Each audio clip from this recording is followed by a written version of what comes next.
Here, Russia's largest tank producer has begun mass layoffs, a stunning reversal for a nation that claims to be building a war economy capable of outproducing Ukraine and the West. The move signals deep strain at the heart of Russia's defense industry and raises doubts about how long it can sustain large-scale production. Russia's main tank manufacturer, Uralvagonzavod, has announced layoffs of roughly 10% of its workforce and a freeze on new hires until February, with some internal divisions reportedly losing up to half their staff. The cuts go far beyond administrative reshuffling, as insiders cite a combination of crippling factors: sanctions that block imports of Western optics and fire control systems, exhaustion of stored spare parts, and delayed state payments for ongoing contracts. The company is already behind on deliveries of T-90M and T-72B3 tanks, with workshop activity down by nearly 33% compared to last winter. It's a chain reaction. Without foreign components, upgrades stall; without upgrades, contracts shrink; and without new contracts, entire divisions begin to shut down. The consequences reach far beyond one factory, as Uralvagonzavod builds and repairs most of Russia's main battle tanks, including the T-90M and T-72 series that form nearly 80% of its active armored fleet. Even a modest 10% reduction in staff could mean 25 to 30 fewer tanks repaired or produced each month, enough to reduce frontline availability by hundreds over a single year.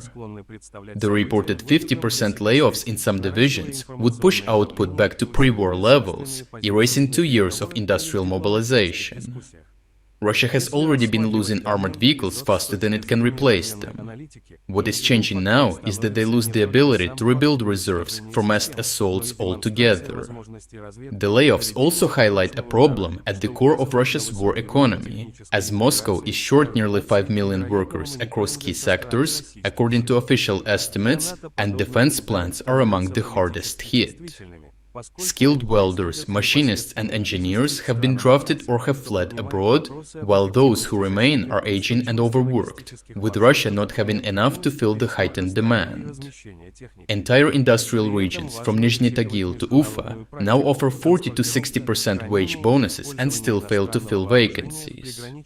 The fact that Uralvagonzavod is cutting jobs instead of hoarding them shows the problem is not labor but resources, a major red flag, as it signals that Russia's production system is running out of both money and metal.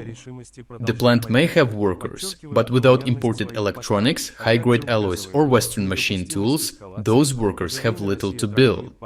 As sanctions continue to bite, the cost of replacement parts and foreign components has skyrocketed, forcing factories to idle production lines they can no longer afford to operate. In many cases, layoffs are a disguised form of shutdown, a way to quietly freeze activity without admitting bankruptcy. The same pattern is emerging elsewhere, as in Tula and Bryansk, small arms and component plants have halted production several days each week due to missing parts and unpaid contracts. Workers in Izhevsk report wage delays of up to 2 months. Ammunition factories in the Urals, which had been running 24-hour shifts, are now cutting back to 2. Even the aerospace sector, long prioritized for funding, is postponing engine deliveries for drones and cruise missiles because of alloy shortages. The once overheated war economy is visibly cooling, showing what happens when political ambition outruns industrial capacity. The slowdown in one sector ripples through others, as less steel means fewer tank hulls, fewer engines means stalled assembly lines, and fewer optical systems means tanks that roll out incomplete. Russia's defense industry is interconnected, so a failure in any major factory cascades across the supply chain. Uralvagonzavod's cutbacks, therefore, hint at a broader production crisis, one that no emergency decree of forced overtime can fix. Overall, the layoffs at Uralvagonzavod are not just an economic footnote, they are a warning sign that Russia's industrial war machine is reaching its limits. What began as a mobilization boom is turning into a contraction driven by exhaustion, shortages, and overextension. For Ukraine and its partners, this is a strategic opening. A weakened Russian industry cannot sustain a prolonged war of attrition. The Kremlin can order new offensives, but if it cannot decree new factories or resurrect a workforce that no longer exists. The tanks that may keep rolling right now, but behind the front line, the engine that builds them is beginning to fail. The biggest problem with reading news online is that it comes as a stream of isolated headlines, with no context or timeline of the events that led to them, creating the illusion that things happen at random. To navigate this chaos, we have created Timeline Builder, the first artificial intelligence-powered tool designed to connect the dots between the news in real time. With this tool, you will be able to instantly see all other connected news and events that have led to what happened today.